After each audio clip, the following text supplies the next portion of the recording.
this is not about Palm Sunday, but rather the material we will be using for our ashes this Ash Wednesday comes from the palms of Palm Sunday. And therefore, as if it ushers us back to the 40 days. From Ash Wednesday to Palm Sunday, 40 days. So, what is Ash Wednesday? The priest can tell you, remember that you are dust, and to dust you shall return. So this is a stark reality, but it is the truth. All of us, even those who don't believe in God, even those who have other religions, all of us, the great equalizer, we shall turn to dust. But in our Christian faith, this dust does not remain simply of this earth. This dust resurrects because we are inserted in the risen body of Jesus Christ. We rise with Christ. Now, in order to rise with Him, we need to die with Him. Oh, Ash Wednesday is this twofold movement: to descend, to die, so that we can rise. Ash Wednesday is a call to be humble, to condescend, to go down to the truth that we are but human. And you know, human, humble, comes from the word humus, soil. We are soil, and to soil we shall return.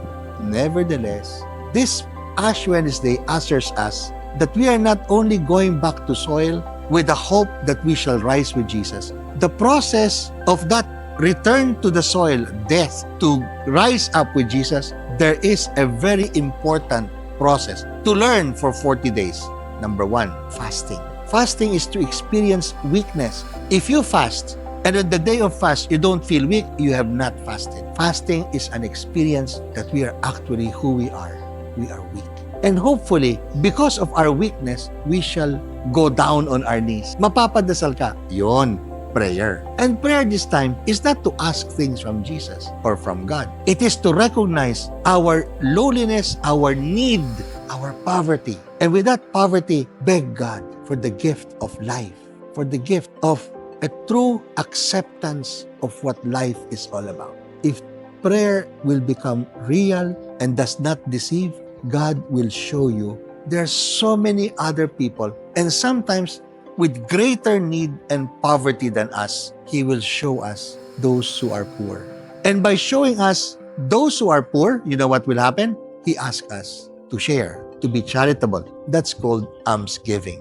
The three practices that begins the Lenten season, starting from Ash Wednesday, is fasting on ourselves, prayer to God, almsgiving to our neighbor. Now, why are these three practices there? Because once a person asks Jesus, how can I go to heaven? What must I do to go to heaven? Love God, prayer.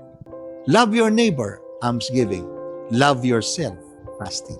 Ash Wednesday somehow is a moment in Christian life that not only ushers us to 40 days, but challenges us to make these 40 days a growth in loving ourselves, God, and neighbor. Why? That is what leads to life.